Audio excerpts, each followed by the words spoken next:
our heritage, a great legacy. By now you should all know that that's the theme for Heritage Month 2019. It's another October edition of your Jamaica Magazine, and in today's program we continue to celebrate and highlight Jamaica's rich cultural heritage. Later in the program we have a brand new episode of Round the Bend waiting for you. In this episode we explore 4 of the most interesting and fun travel sites that you can find in the parish of St. Elizabeth. You don't want to miss this, so don't you dare move a muscle. I'll be right back. So many wish they could visit our shores. We live where they vacation. Brand Jamaica beckons all from the 4 corners of the earth. Well, as a Jamaican, I have great pride in selling it. Your pride that you sell Jamaica with is something that it rolls off. Jamaica has so much to offer, and every time I have the privilege of bringing an executive down to Jamaica, an executive from an airline or a tour operator or a travel agency, and you take them across the country, the pride that they said, wow, I can't imagine, especially when it's their first time. Wow, I love this. Build it. Cherish it. Our wealth is Brand Jamaica.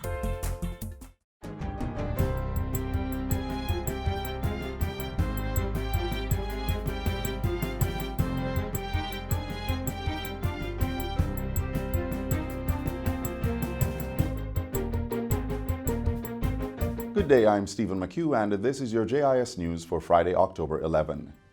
Enid Bennett High School is the second school in recent weeks to benefit from a rainwater harvesting system. The $7 million project, which is funded by the Rural Water Supply Limited, was commissioned into service on Tuesday. The system includes 4 1,000-gallon black tanks and a 20,000-gallon concrete tank. As he commissioned the new system into service, Minister without portfolio in the Ministry of Economic Growth and Job Creation, Senator Pernell Charles Jr., called for a change in the way water is used.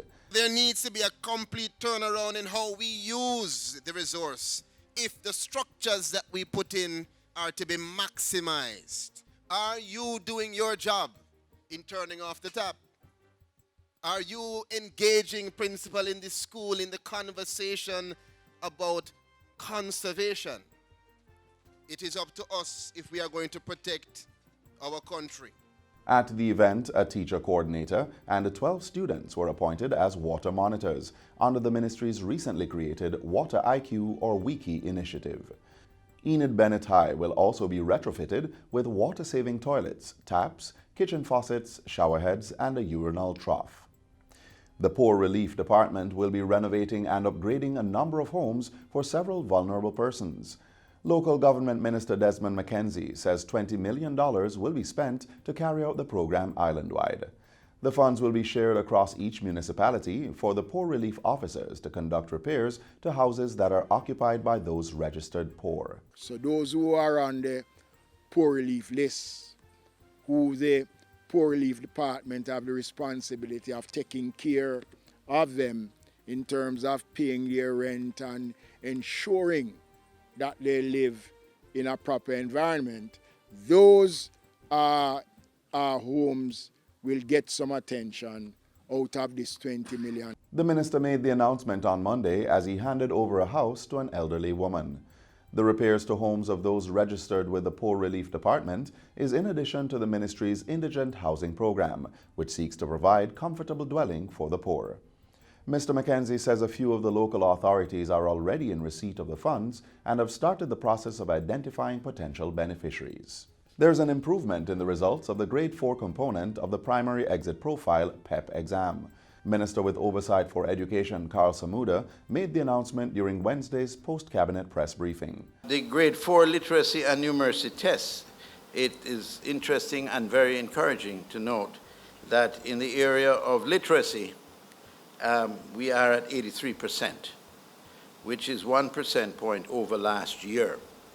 But the area of real success and encouragement to the ministry and should be to Jamaica generally is the increase in numeracy, which has moved from 74% up 74%, and that's up 6% over last year. The minister adds that the Grade 4 and 5 PEP results have been sent to the schools for revision.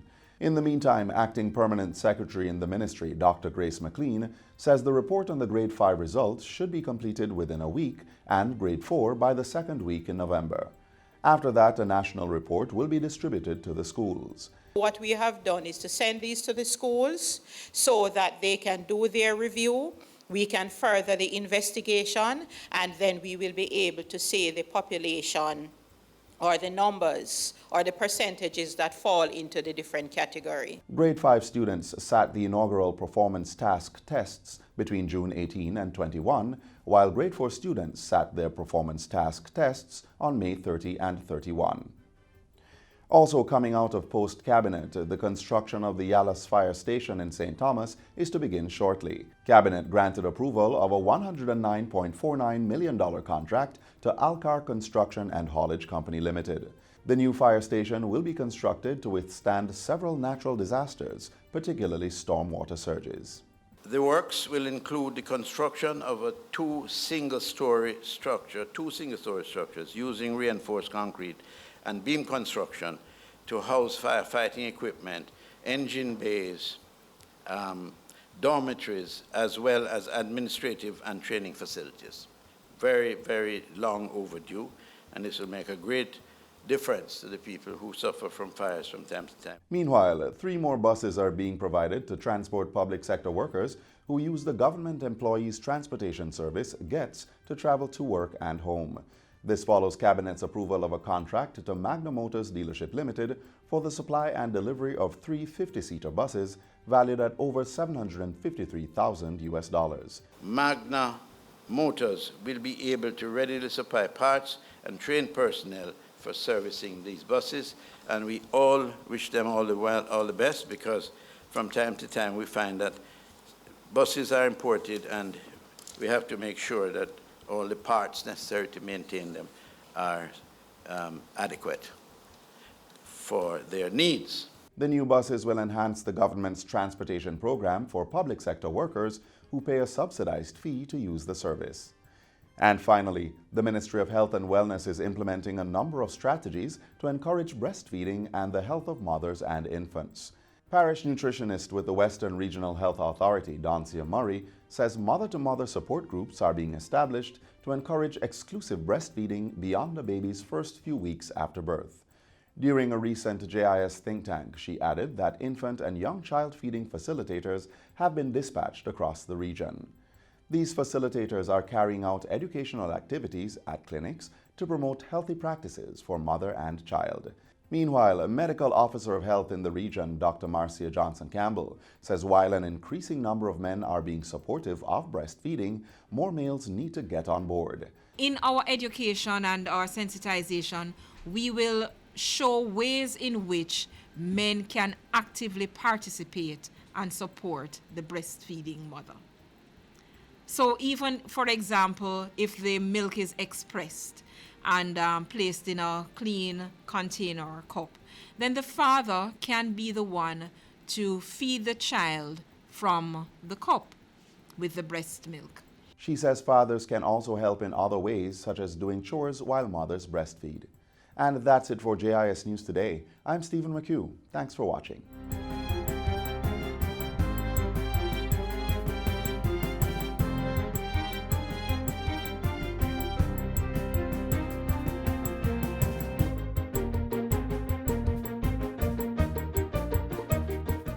About 29,000 Jamaicans are blind. Another 80,000 are considered visually impaired. Glaucoma. Eye diseases arising from diabetes and refractive errors in children are among the major causes of blindness and visual impairment in Jamaica. Get your eyes checked if you have not had an eye exam in the last 2 years. Visit your eye doctor or call the Jamaica Society for the Blind Vision Center at 876-927-6757 or 876-927-6759. Take care of your eyes. You need them to properly carry out your daily activities. Heritage Month is a time set aside on our calendars when we highlight the uniqueness of our island home, the mouth-watering Jamaican dishes, the warmth and exuberance of our people, the vibrant beat of our music, and the numerous cultural and recreational offerings of our parishes. Coming up next is a feature you have been waiting for, an enlightening exploration of what the parish of St. Elizabeth has to offer.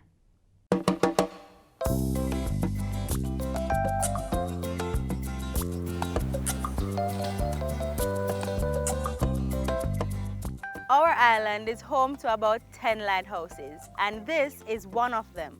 The Lover's Leap Lighthouse, which stands 1,600 feet above sea level, is located in what once was the largest parish in Jamaica. Today, we're going on an exciting excursion to explore the Breadbasket Parish, starting right here at Lover's Leap. Welcome to St. Elizabeth.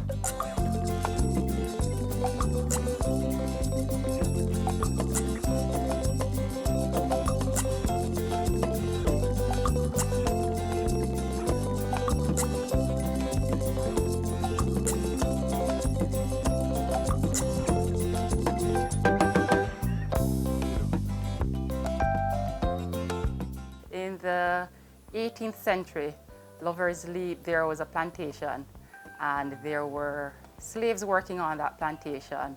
And you had, how it got its name was that there were two lovers, Tunky and Mizzy, who fell in love. And the slave master really wanted Mizzy for himself. And those two lovers they found out that they wanted to separate them both. And they decided that before they got separated, they ran away. And they found themselves at this cliff, which is 1,700 feet above sea level. And they just decided to jump. They rather die than be separated. So January 2018, Jakes took over the management of Lover's Leap.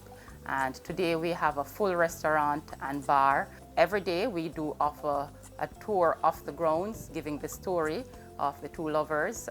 We're also looking into having a guided tour down to the bottom of the cliff and back up, which can take you maybe about 3.5 hours for the entire tour.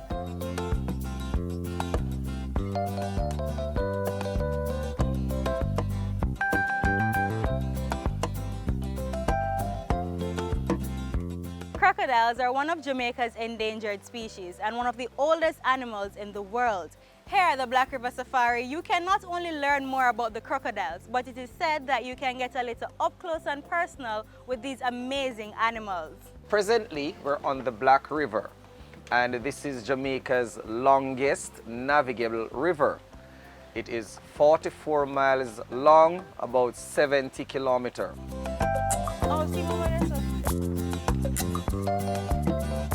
As you can see, it's smiling, showing off those 68 teeth, 38 at the top and 30 at the bottom, which is very sharp enough to rip through both flesh and bones. So throughout the crocodile's lifetime, they will relocate themselves for a source of food, for mating, or if they're just being bullied by a more bigger and a more aggressive crocodile. This is Christian. This is one of the male crocodile that we have released from our nursery. Don't run. Yeah. In total, so far from that facility, we have released actually 118 crocodiles now.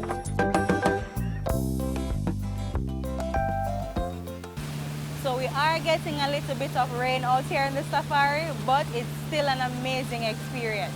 On land, the crocodile can do a top speed of up to 50 kilometers an hour, but only for a short distance. They get tired easily. In the water, they swim pretty fast as well. So you would not be able to outrun or to outswim one, which you don't have to do. You only need to move faster than the person next to you. Well, that's the easier way.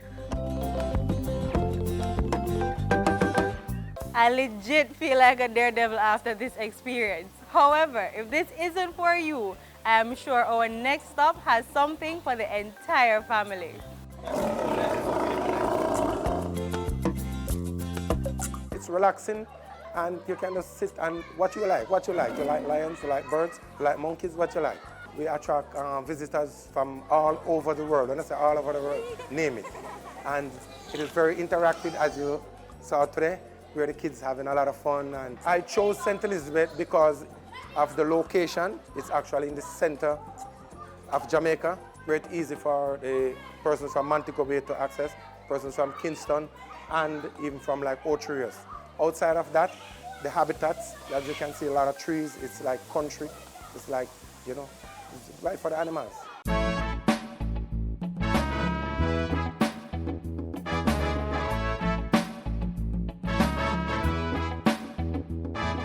We've been on the road all day, learning, touring, and exploring, simply having a blast. And I bet you're wondering where to next. Just be patient. Let me enjoy my coconut from Miss Sharon right here in Holland Bamboo. We'll soon reach.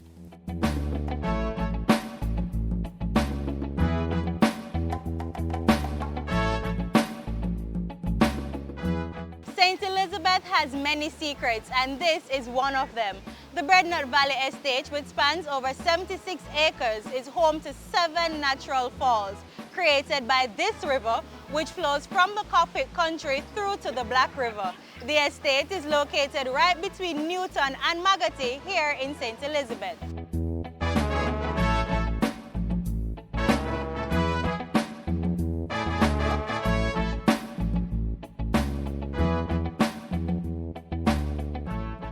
As the sun sets on an immaculate day, I'm here surrounded by a pristine coastline. Our journey today ends here at Floyd's Pelican Bar, which is situated about a mile or so off the south coast. Good vibes, good people, and an awesome structure. I'm from St. Elizabeth and I think it's the best. So on the Pelican Bar located in it, this is a very nice attraction since year 2001. And I think it's a one-of-a-lifetime experience and a visit to come over and see what it's like. And we're located in southwest St. Elizabeth in a fishing village called Paraty. There's somewhere here in St. Elizabeth for everyone, so just take a turn off around the bend and have some fun.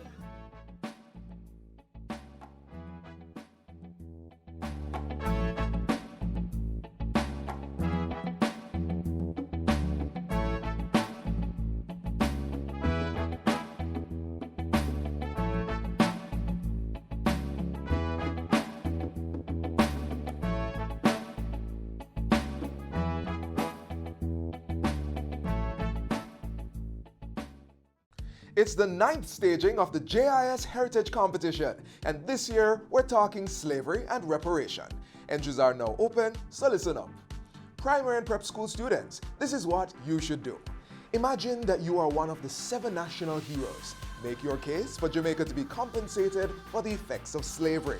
Answer this question in an essay of 400 to 500 words and submit using the application form on our website, jis.gov.jm. Entrants must be aged 9 to 12 years old. Secondary students, the poster competition is for you. Submit your digital or illustrated posters to depict the theme, Jamaica, a case for reparation. The photo competition is open to tertiary students in accredited Jamaican institutions. Send us a photo, also representing the theme, Jamaica, a case for reparation. All entries should be submitted using the application form on the JIS website. For more information, contact 876-922-3590, extension 2137 or 2132. You may also email heritageessay@jis.gov.jm, heritageposter@jis.gov.jm, and heritagephoto@jis.gov.jm. Deadline for entries is Monday, October 28. Go ahead, express yourself in the JIS Heritage Competition 2019. So in our previous feature, we journeyed to St. Elizabeth to learn about 4 of the most historic and interesting travel sites in the parish. In our next feature, we travel to another parish, St. Catherine. Here we learn about 5 students of the Jonathan Grant High School who have recently received their driver's licenses under the school's driving education program. Like any typical high school student, we do the arts. We also do the sciences. And business. Here at Jonathan Grant High School, there are 4 of us who also do driving ed. School zone, school zone, school zone, school zone, school zone.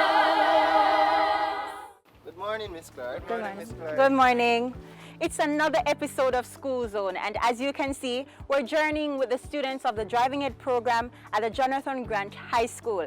Right now, we're joining them at one of their driving training areas in Eltham Park, where we're going to witness firsthand what one of their classes is all about. But before we begin, let's learn some more about the program.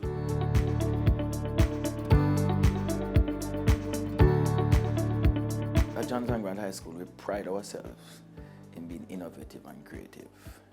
And so as a result of that, we decided that we want to try with our students to ensure as many as possible to leave our institution with a driver's license. And as part of that, we wanted to ensure that all students leave with TRN as well. So the driver's license experience was part of that package. And so we decided to roll it out to students who are at age 17. And so we managed to enroll about 5 or 6 students. We wanted more, but 5 or 6 students came forward. And so as a result of that, Driving Education 101 was rolled out. The trainer, Mr. Frank, his wife, former vice principal of this institution, he does this for a living. And so when we came up with the idea for the program, he's the first person that came to my mind. I sat down with him and spoke with him, and he decided to give us a package which I believe was reasonable. The school decided to put up front the amount charged by Mr. Frank for 3 students, and then the others pay. I'm hoping that come next school year that the program will be bigger. We can have at least 10, 20 students in the program, and no doubt I'm going to seek some funding from elsewhere.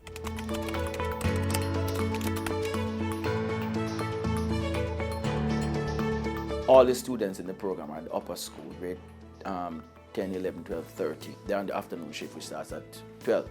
So they'll go to Mr. Frank at about 9 o'clock in the mornings. We pick them up at school, take them to the location where we have the obstacle to training, and then we time them as one finish a time, that shift over to the wheel, another one take over, and we go through the process.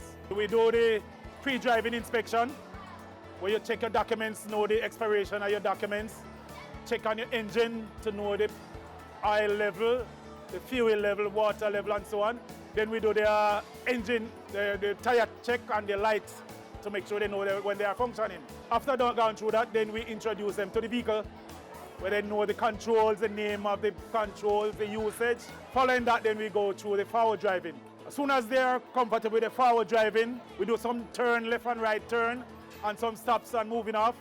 After they are comfortable with that now, then we introduce unit 2, which is reverse. When introduce reverse, first we're going to introduce them how to do straight reverse. As soon as they are comfortable with the straight reverse, then we do the left hand back up. Left hand back up out of the road and come to the left side. As soon as they are comfortable with the left side, we go to the right side. And real life situation that helps them to take a car out of the driveway to put it out on the road and to do the left and right back up. After they are comfortable with that now, then we introduce them to the S-bend. And what is the S-bend now? As the name suggests, that prepare them like they are in a parking lot and they are learning how to maneuver without touching the other vehicles in the lot. As soon as they are comfortable with that, then we introduce them to the parallel parking, unit 3. And parallel parking is like a parking between 2 vehicles on the sidewalk, left and right hand side. That's it. Okay, so we line up with the first marker there, then full lock to your left.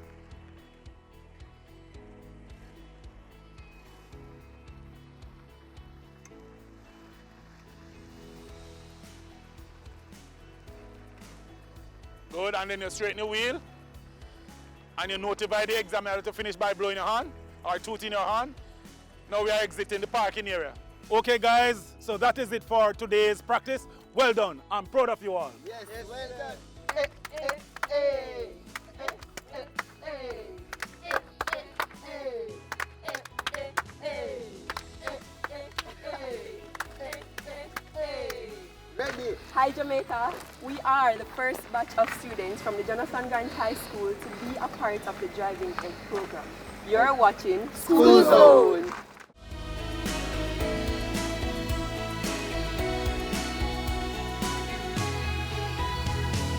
Safety and confidence are 2 crucial components of this driving course. So how can we achieve that? By listening to your instructor, adhering to your road rules / road code, be aware of your surrounding, and be confident in what you're doing. So we've made our way back to the school campus, and right now we're going to be speaking to the 5 lucky students of the Driving Ed program. We're going to be asking them about their thoughts on the course. We decided to do this program because it is essential and it's a skill that we'd love to have in the future, and it is very beneficial to us as students to learn how to drive, because as you know, we're sixth formers and we'll be going to colleges, and learning to drive and getting our license at the end of the course means taking a next step, like buying a car and driving to school. I was a little excited knowing that I'll be learning how to drive. Even though I was learning before, my dad taught me a little about driving before. But during each lessons, I've learned a lot more. For example, learning the left hand back up, the right hand back up. And I didn't really know how to do the parallel parking. So I've learned a lot since then. The exam basically is split into 3 different sections. You have the written test, the on-grounds test, and the road test. So the written test is broken down into mechanical and road code, which I really had a problem with the mechanical because you have more than one correct answers, and when you think you know, sometimes you don't. So I was really nervous when it came down to that, but I passed, so that means others can too. Learning to drive is not a right, it's a privilege, and once you are afforded that privilege, then I believe that you should make the best of it.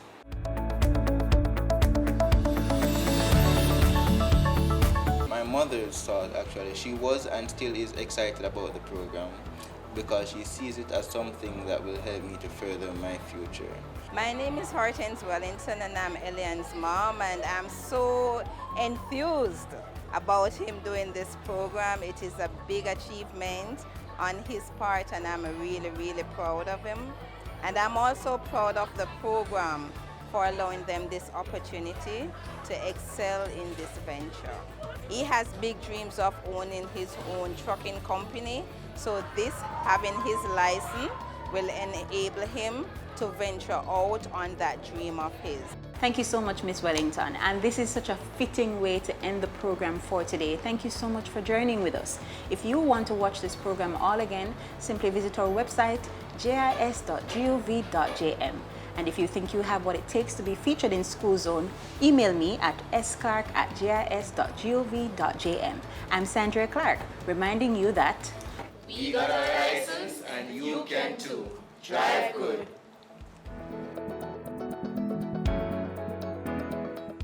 Unfortunately, we've come to the end of today's Jamaica Magazine. But remember, you can re-watch our show on our website, jis.gov.jm. You may also send us a tweet at JIS News or email us at jamaicamagazine@jis.gov.jm. I'm Audrey. Walk good.